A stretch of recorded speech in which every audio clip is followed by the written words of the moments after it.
Hello dear students, welcome to maths master HD study platform. आप सभी का स्वागत है। क्लास 9th की मैथमेटिक्स की सीरीज में chapter 1 complete with introduction and exercise of NCERT complete course आपका चैप्टर 1 का हो चुका है। सभी वीडियोस की प्लेलिस्ट बनी हुई है, चैनल पर जाइए। ठीक है, चैनल को सब्सक्राइब करेंगे और देखेंगे कि सभी वीडियोस आपको वहाँ पर मिल जाएंगे। ठीक है, तो जिन लोगों ने चैनल को सब्सक्राइब नहीं किया है सब्सक्राइब करेंगे। ठीक है, और नोटिफिकेशन बेल को ऑन कर लेंगे, जिससे कि आने वाले सभी वीडियोस की अपडेट आपको मिलती रहेगी। ठीक है, तो आज से हम चैप्टर 2 स्टार्ट करने जा रहे हैं। ध्यान रखिए ना कि इस चैनल पर आपको 9th to 12th NCERT की मैथमेटिक्स की सभी क्वेश्चन सीरियल वाइज आपको मिलेंगे। तो चैनल को सब्सक्राइब कर लेंगे, जिससे आपका ही उसमें बेनिफिट होगा। ठीक है, चलते हैं चैप्टर नंबर 2, जिसका नाम है पॉलिनोमियल। ठीक है, तो इसका आज हम इंट्रोडक्शन पार्ट कवर करेंगे। ठीक है, फिर उसी तरह से हम एक्सरसाइज कंप्लीट करेंगे जैसे कि हमने क्लास चैप्टर नंबर 1 की कंप्लीट की है। ठीक है, चलिए, तो सबसे पहला पॉइंट जो होता है वो हमारा हो जाता है कि कांस्टेंट क्या होता है। Constant, what is constant. ठीक है, तो इसमें आपको कांस्टेंट पढ़ना है, वेरिएबल पढ़ना है, कोफिशिएंट पढ़ना है, पॉलिनोमियल पढ़ना है, एंड इसके टाइप्स पढ़ना है, डिग्रीज पढ़ना है, ये सब पढ़ना है आपको। तो सबसे पहले जैसे कि हम कहते हैं, कोई हमारे पास एक इक्वेशन है 2x² + 5x + 6, मान लेते हैं कि यही इक्वेशन दे रखी है। अब जो नंबर यहाँ पर आपको दिख रहा है जिसमें कोई भी XYZ नहीं है, कोई भी वेरिएबल, इसको हम बोलते हैं वेरिएबल। वेरिएबल यहाँ पर XYZ ABCLMN जितने भी अल्फ़ाबेट्स होते हैं उन्हीं में से यहाँ पर यूज किया जाता है। ठीक है, तो जिस किसी भी नंबर के साथ में अल्फ़ाबेट्स नहीं होते हैं, ठीक है, तो उस नंबर को हम कांस्टेंट बोलते हैं। ठीक है, अब इसकी डेफिनेशन क्या हो जाएगी, तो इसको हम बोलेंगे कांस्टेंट। ठीक है, तो इसकी डेफिनेशन वैसे तो एग्जाम में कभी नहीं आती है, बस आपको समझना है कि क्या है, बट हम लिखा देना है आपको, लिख लेंगे, याद कर लेंगे, ज़्यादा बेटर रहेगा। क्योंकि ये चैप्टर क्लास 9th के साथ साथ क्लास 10th के लिए भी बहुत ज़्यादा इंपॉर्टेंट है। ठीक है, क्लास 10th में भी आपको इसको पढ़ने को मिलेगा। ठीक है, तो कांस्टेंट क्या होता है, अ सिंबल, ये सब सिंबल्स हैं। ठीक है, ये 6 का सिंबल है, 5 का सिंबल है, तो सिंबल ही बोलते हैं। Symbol having a fixed numerical value.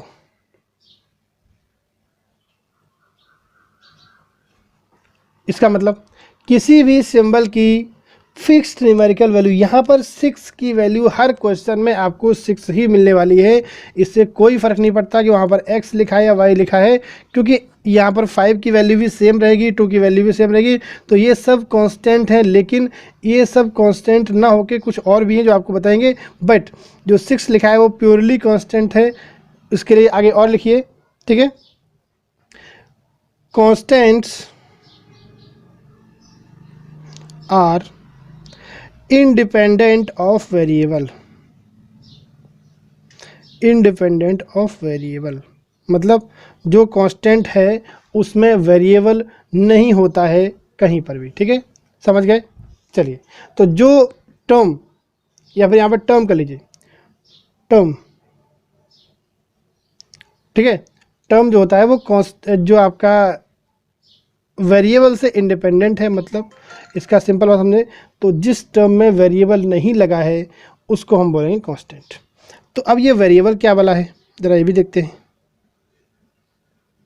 ठीक, तो वेरिएबल क्या है, जो वेरी करता है। वेरी मतलब होता है चेंज करना।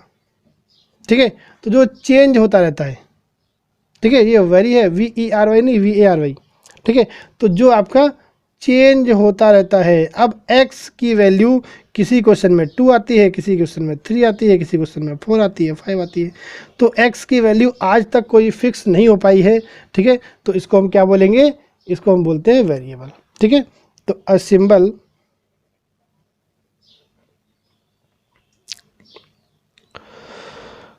विच में, ये सब टेक्निकल डेफिनेशंस है, विच में वी डिफाइन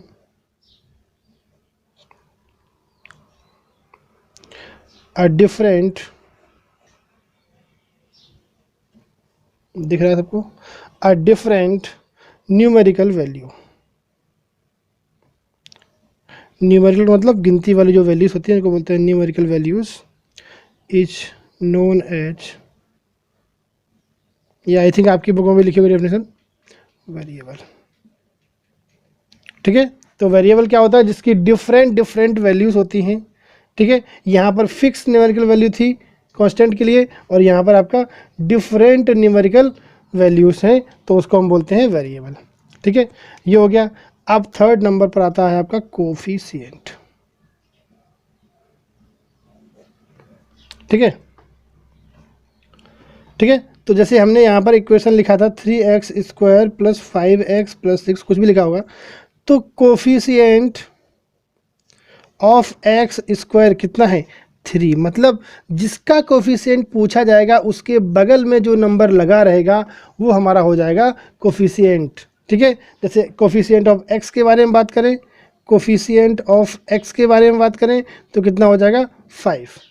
ठीक है, जिस भी वेरिएबल का कोफिशिएंट के बारे में बात की गई है, पूछा गया है, उस वेरिएबल के बगल में जो भी नंबर लगा होगा उसको हम बोलेंगे कोफिशिएंट। ठीक है, अब जब हम कांस्टेंट और वेरिएबल को कंबाइंड कर दें, जैसे कि ये हमारा जैसे कि फॉर एग्जांपल ये हमारा वेरिएबल था और ये हमारा कांस्टेंट था, दोनों को हमने कंबाइन कर दिया, तो ये क्या बन गया, ये बन गया आपका एल्जेब्रिक एक्सप्रेशंस। ठीक है, तो नंबर 4 पॉइंट क्या है आपका,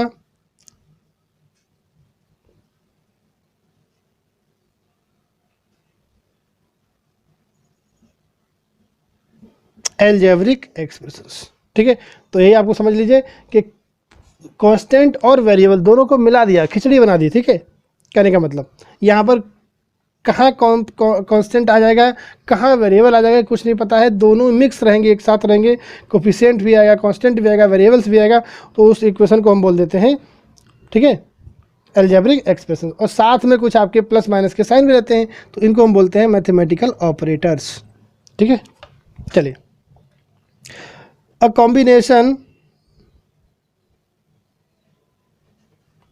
combination of constant and variable,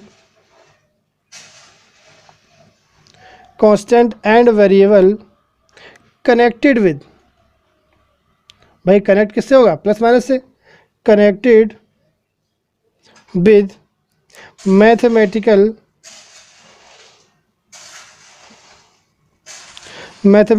operators. अब ये क्या क्या होते हैं, प्लस हो सकता है, माइनस हो सकता है, मल्टीप्लाई हो सकता है और डिवाइड हो सकता है। ठीक है, 4 ही मैथमेटिकल ऑपरेटर मेनली होते हैं। ठीक है, तो is known as algebraic expression. ठीक है, तो इस डेफिनेशन को समझिए, क्या बोला मैंने अभी तक, जितने भी कांस्टेंट और वेरिएबल जो भी होगा उन सबको हम मैथमेटिकल ऑपरेशन से, जैसे कि हमने लिखा x, साथ में 2 लगा दिया तो यहाँ मल्टीप्लाई लग गया। ठीक है, 5 लिखा, प्लस लगा दिया। ठीक है, कुछ और करना है, यहाँ स्क्वायर लगा दिया, x लिख के फिर 6 कर दिया, तो ये आपका क्या बन गया, एल्जेब्रिक एक्सप्रेशंस। एग्जाम्पल हो गया। ठीक है, अब बात करते हैं जो मेन पॉइंट है, आपका चैप्टर का नाम भी है, जिसका नाम क्या है, polynomial.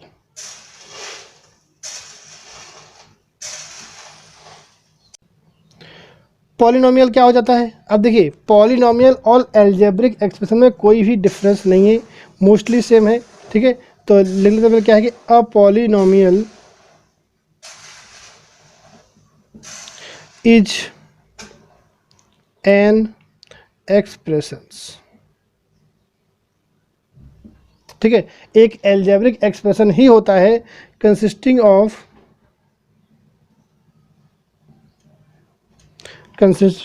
Of variable and coefficient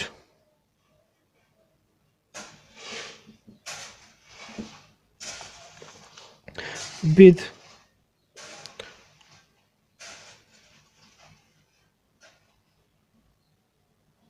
mathematical operators.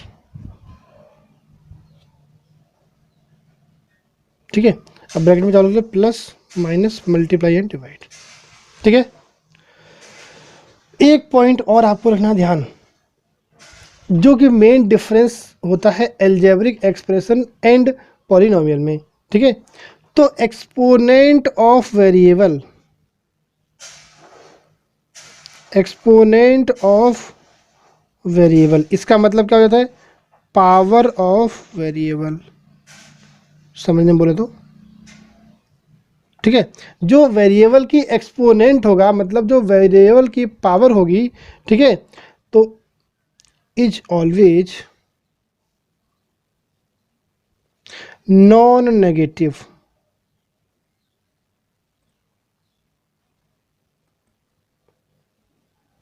Integer. ठीक है, मतलब ये जो पावर होगी वो हमेशा नॉन नेगेटिव इंटीजर होगी, मतलब नेगेटिव नहीं होनी चाहिए किसी भी हालत पर। ठीक है, इंटीजर्स होंगी मतलब फ्रैक्शन की वैल्यू भी नहीं लिखी जाएगी। ठीक है, जैसे कि आपके जो पहला क्वेश्चन आई थिंक उसमें कुछ छाट यही सब सर्च करना है कौन सा पॉलिनोमियल है कौन सा नहीं है। तो जहां पर होल नंबर्स में पावर है, इवन जीरो पावर भी काउंट की जाएगी, चलेगा, कोई दिक्कत नहीं है। पावर फ्रैक्शन में नहीं होनी चाहिए तो उसको हम बोलते हैं, एंड पावर जो है वो कि नेगेटिव नहीं होनी चाहिए तो उसको हम बोलेंगे पॉलिनोमियल। ठीक है, नेक्स्ट पॉइंट आपका आता है डिग्री।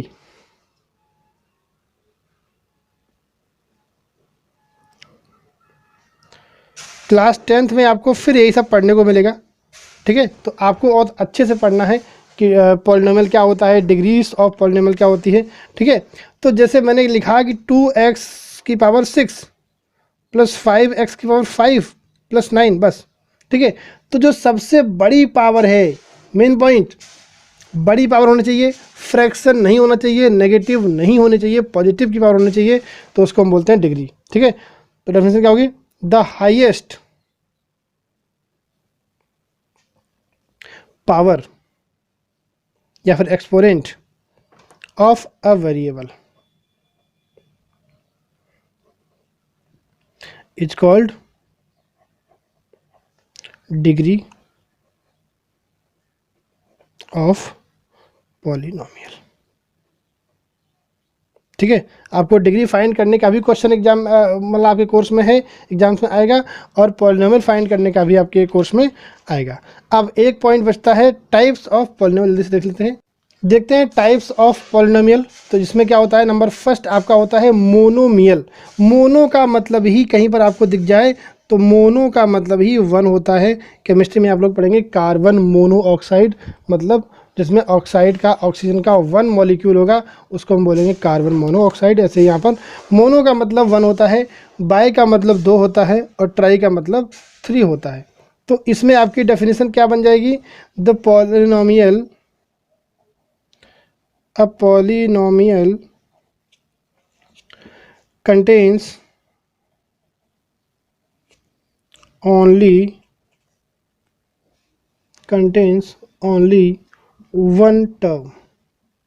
जिस पॉलिनोमियल में केवल एक ही टर्म रहेगा तो उसको हम क्या बोलेंगे, मोनोमियल। एग्जाम्पल में समझें तो क्या हो जाएगा, जैसे कि हमने 5 लिखा तो ये भी एक मोनोमियल है, हमने 2x लिखा तो ये भी एक मोनोमियल है। इसमें 2 और x दो टर्म नहीं है, मल्टीप्लाई है तो एक टर्म, प्लस और माइनस से टर्म सेपरेट होते हैं। ठीक है, 2x स्क्वायर लिखा तब भी आपका ये मोनोमियल ही है। ठीक है, समझ गए। नंबर 2 पॉइंट पर आते हैं, बाइनोमियल। ठीक है, क्लास 11th में बाइनोमियल की थ्योरम है पूरी। ठीक है, तो आपको यहीं से आपको बेस मौजूद करना होगा। तो इसका मतलब, जिसमें बाई का मतलब क्या होता है पहले समझ लीजिए, बाई का मतलब हो जाता है दो, तो जिसमें दो टर्म्स रहेंगे, जिस इक्वेशन में, जिस पॉलिनोमियल में, जिस अलजेब्रिक एक्सप्रेशन में दो टर्म्स होंगे उसको हम बोलेंगे बाइनोमियल। ठीक है, तो a polynomial contains two terms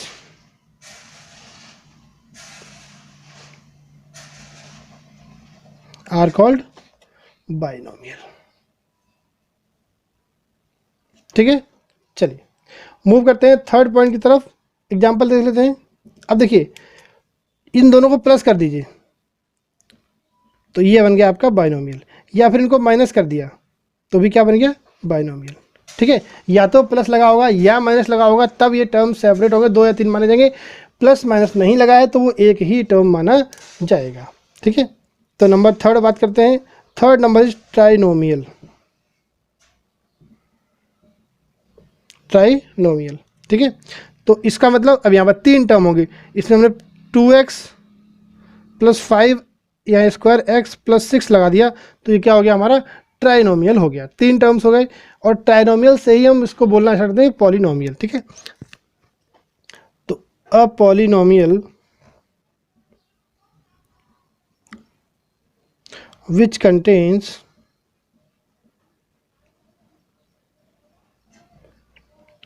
3 terms. ठीक है, तो इसको हम क्या बोल देते हैं, ट्राइनोमियल। एग्जाम्पल में बस ये लिख दीजिए 2x² + 5x + 6। ठीक है, तो ये आपका हो गया क्लासिफिकेशन या टाइप्स ऑफ पॉलिनोमियल। ठीक है, तो इतना आप सभी लोग पढ़ेंगे, इसको रिवाइज करेंगे। ठीक है, नेक्स्ट क्लास में हम मिलते हैं एक्सरसाइज नंबर 2.1 के साथ। तब तक जिन लोगों ने चैनल को सब्सक्राइब नहीं किया है वो लोग तुरंत यहीं पर आपको अभी दिख रहा होगा या फिर दिख जाएगा चैनल का लोगो, उस पर क्लिक करेंगे तो सब्सक्राइब का ऑप्शन आ जाएगा, सब्सक्राइब कर लेंगे। ठीक है, और नोटिफिकेशन बेल को ऑन कर लेंगे। एक घंटी दिखेगी बगल में बनी हुई, ठीक है, तो घंटी को ऑन कर लेंगे। घंटी को क्लिक करेंगे तो उस पर ऑल लिख करेगा, ऑल पे क्लिक कर देंगे तो आपको सभी वीडियोस के नोटिफिकेशन आपको मिलते रहेंगे। जैसे ही हम यहाँ से वीडियो अपलोड करेंगे आपके पास पहुँच जाएगा, जिससे कि आपको कोई लॉस भी नहीं होगा और आपका पूरा कोर्स कम्प्लीटली अच्छे तरीके से हो जाएगा। ध्यान रहे इस चैनल पर आपको पूरा कंप्लीट कोर्स मिलने वाला है क्लास 9th to 12th। ठीक है, तो जितने भी आपके फ्रेंड्स हैं उन लोग को शेयर करिए, अपने रिलेटिव्स हैं जो भी आपके 9th to 12th में NCERT की इनके पास बुक है जो लोग पढ़ते हैं, चाहे वो CBSE बोर्ड का हो, चाहे वो UP बोर्ड का हो, चाहे MP बोर्ड का हो, किसी भी बोर्ड का हो, जहाँ पर NCERT की बुक चलती है उन सभी लोग को ये आप सेंड कर सकते हैं। नहीं भी चलती है NCERT की तब भी आपको ये सेंड करना है। मोस्टली ये कॉम्पिटिटिव एग्जामिनेशन के लिए भी बहुत इंपॉर्टेंट रहता है। ठीक है, तो आप जिसको भी चाहें शेयर कर सकते हैं एंड आप लोग सब्सक्राइब पहले कर लीजिए जिससे कि आपको नोटिफिकेशन मिलता रहे। Thank you very much.